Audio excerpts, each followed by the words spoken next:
Cristo. Ele vive e reina para sempre. Vou ler aqui em São Lucas 23. O título é 23, capítulo 33. O título é A Crucificação.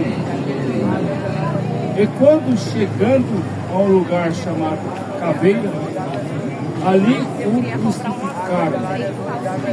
E os malfeitores, um à direita e o outro à esquerda. E dizia Jesus: Pai, perdoa-lhes, porque não sabem o que fazes. Aleluia. Vou parar por aqui.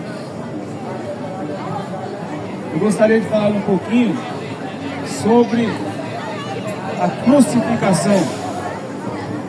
A crucificação de Jesus Cristo. Os sábios, os entendidos daqueles dias esperavam o Messias.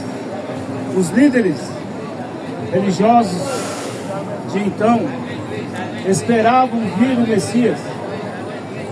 As seitas foram organizadas naquele dia, os saduceus, os fariseus, eles pregavam a vinda do Messias.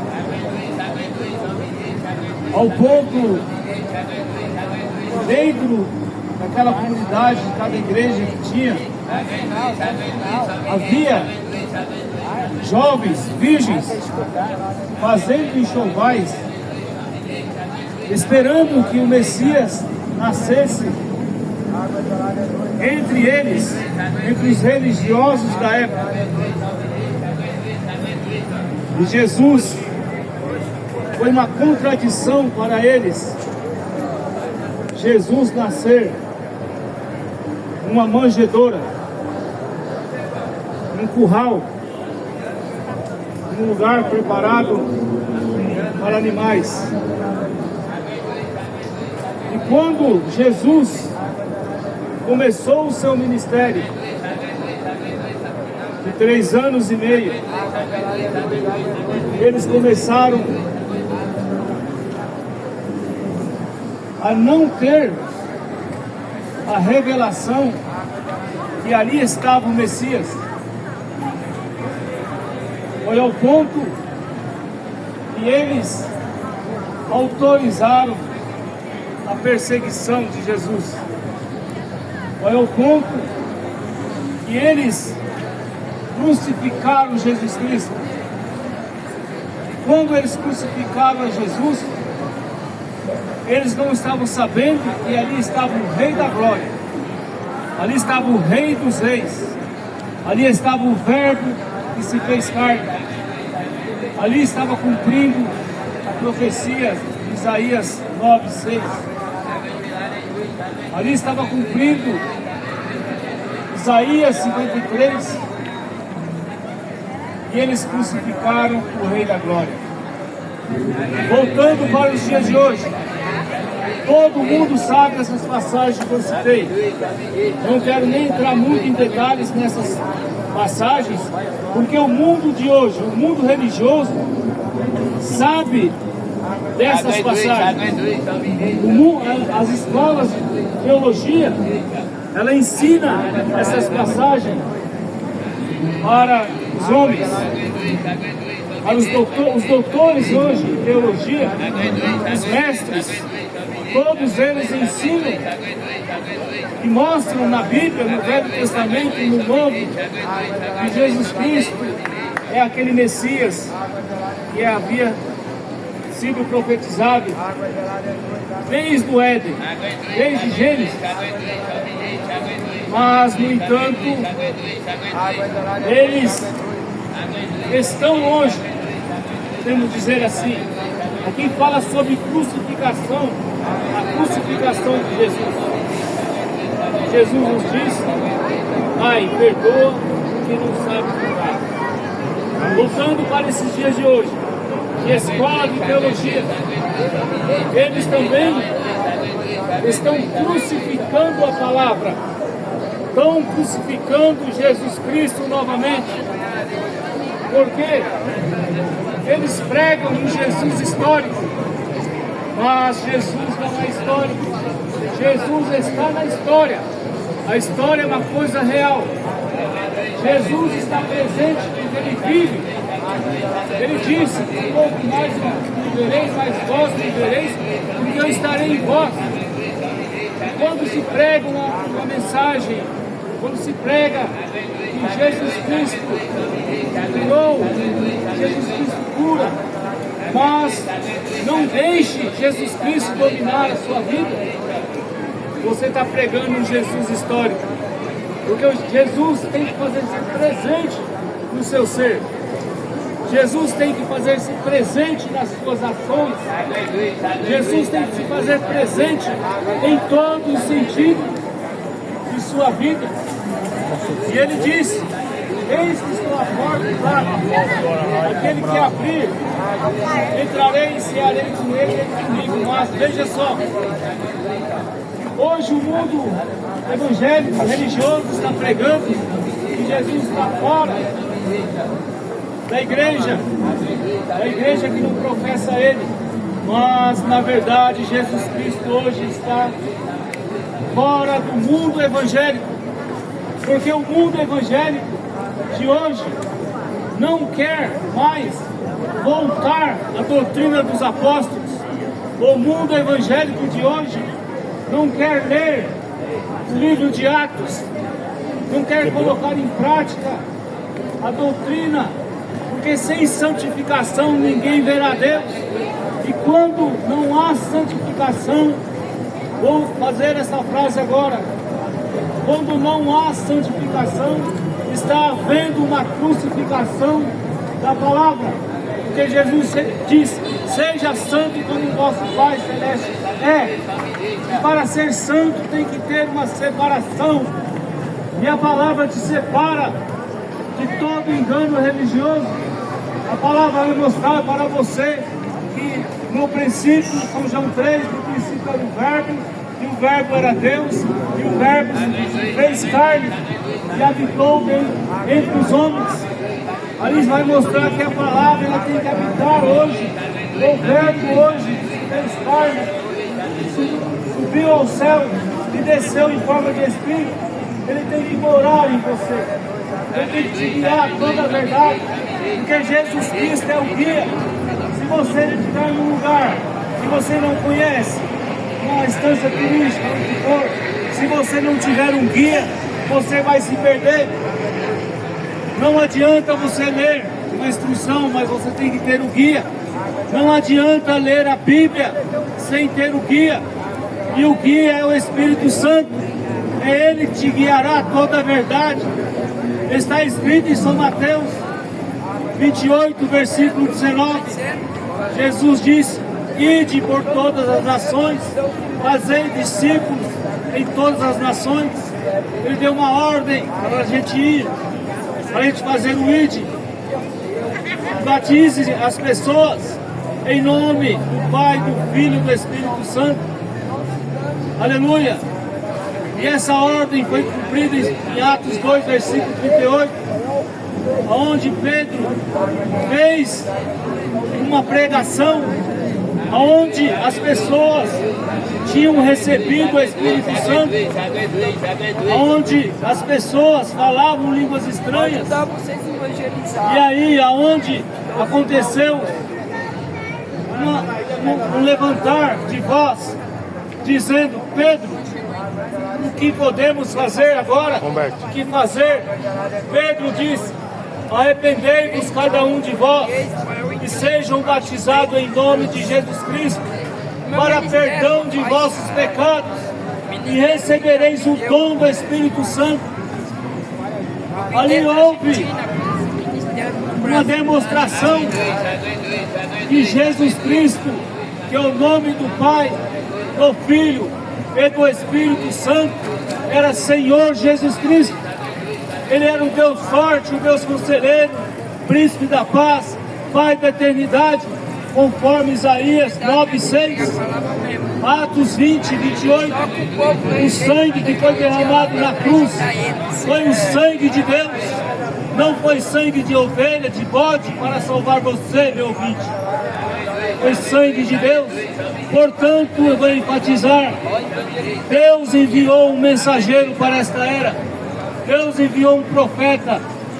Está ali em Malaquias 4, versículos 5 e 6, a promessa que havia de vir um profeta para mostrar a unidade de Deus, o mistério da piedade, Deus se fazendo carne e habitando com o homem. Não o mistério da Trindade, porque o mistério da Trindade não existe. Não existe mistério, existem títulos de um único só Deus. Se é mistério para você, hoje nós vamos revelar esse mistério. Deus se fez carne e habitou com o homem. Não existe uma suposta segunda, terceira pessoa da Trindade. Existe uma única pessoa, o nome dele é Senhor Jesus Cristo. A palavra que se fez carne e habitou num corpo chamado Jesus Cristo. E este corpo foi o Cordeiro de Deus para tirar o pecado do mundo. E esse corpo ressuscitou para mostrar que ele é o autor da vida. Para mostrar também, meu ouvinte, se você aceitar Jesus Cristo, como diz as Escrituras, você tem poder sobre a morte. Você tem poder sobre qualquer tipo de morte física aqui na terra. Você só não tem poder sobre a morte espiritual, porque a morte espiritual é você atravessar a linha da misericórdia, é você não aceitar a mensagem. A morte espiritual hoje é você crucificar Jesus Cristo novamente, mesmo falando dele. Crucificar Jesus Cristo novamente é não crer que Jesus é Deus, é não crer que Jesus é o Alfa e o Ômega. Ele é o primeiro e derradeiro, e fora dele, ele diz: fora de mim não há outro Deus. Aleluia! Essas verdades, como eu tinha dito no HC, havia um pombo que tinha uma pinta na cauda. Ele voava de um lado para outro, de uma cidade para outra, para levar o recado, um pombo correio. Passou-se 3, 4 anos, começaram a aumentar a pinta desse pombo. Passou-se 10 anos, ele já estava por meio já de pintado. Passou 100 anos, não era mais um pombo que tinha uma pinta na cauda, era um pombo que estava todo pintado, que fazia esse trajeto. O que nós entendemos com isso? Que uma mentira contada muitas vezes, ela se torna verdade na boca do povo. Esta mentira foi dita 325 anos depois de Cristo, quando foi criado ali em Niceia um concílio de igreja, aonde foi estabelecido pela autoridade do Papa São Damásio que aquela interpretação da ordem, quando Constantino, o imperador, ele aceitou o cristianismo, entre aspas, para ter o domínio sobre o poder religioso, porque o poder religioso de Roma era politeísta, e ele associou um credo, um politeísmo, que é a adoração de vários deuses, junto ao cristianismo, junto à igreja que ele perseguiu, a igreja primitiva. E ali, 325 anos depois da igreja primitiva ser perseguida, cristãos mortos nas arenas, nas fogueiras, foi ali que foi criado essa doutrina da Trindade, dividindo Deus em 3 pessoas. Não tiveram a revelação que o próprio Deus, ele se manifestou em títulos, não em pessoas, que ele se manifestou como Pai sobre nós, como Filho, que era o Emanuel, Deus conosco, e Espírito Santo, Deus em nós. E desde então, a Bíblia era pregada numa língua morta para os homens, em latim. E desde então, quem lia a Bíblia, era só os sacerdotes autorizados. Mas Deus levantou um homem chamado Lutero para resgatar a Bíblia. E ele tinha uma pequena porção. Ele dizia: o justo viverá pela fé. E Deus vem trabalhando com o homem ao longo desse período. E nós estamos hoje na última era da igreja. Ali em Apocalipse vai dizer, ali aquelas 7 igrejas que estão em Apocalipse, cada uma tem um nome. E hoje a igreja de Laodiceia, Deus havia de levantar um homem para mostrar a unidade de Deus, para mostrar o batismo em nome de Jesus Cristo, para mostrar a Santa Ceia da forma correta, com vinho tinto, com pão asno, mostrar em São João 13 o lava-pés, mostrar que hoje a igreja que existe hoje, ela tomou uma outra via, ela está crucificando a palavra. Portanto, meu ouvinte, se você tem sede de salvação, Jesus disse: eu sou o bom pastor, as minhas ovelhas ouvirão minha voz. Se você tem uma alma de ovelha, dê mais ênfase a essas palavras que eu estou dizendo. Arrependa dos seus pecados, seja batizado em nome de Jesus Cristo, para que você seja salvo, tu e a tua casa, para que você verdadeiramente tenha um guia, para que você não crucifique a palavra por mentes de filosofias religiosas que hoje pregam só facilidades, que hoje só pregam que Deus vai te dar prosperidade, só pregam cura divina e esquecem de alertar ao povo a ter primeiro a cura da alma. A cura da alma te coloca você em lugares, assentado em lugares celestiais em Cristo Jesus. Portanto, nós estamos aqui pregando essa mensagem, aqui no Brasil, mais de 52 anos, mostrando se há uma mensagem que leva você a fazer o que você gosta, que a sua carne gosta. Tem várias mensagens que fazem isso. Mas lembre-se, esse tipo de mensagem vai crucificar a palavra novamente. Vai crucificar tudo aquilo que Jesus disse. Não crucifique a palavra. Aleluia. Aquela crucificação ali, Jesus falou: Pai, perdoam porque não sabem os que fazem. Hoje, nós não podemos mais falar isso, porque todo mundo sabe que Jesus Cristo, Ele morreu para salvar a humanidade.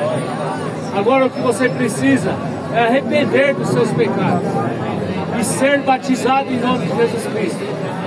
Ter Jesus Cristo como seu guia e viver uma vida digna do Evangelho, e você será salvo, tu e tua casa. Deus.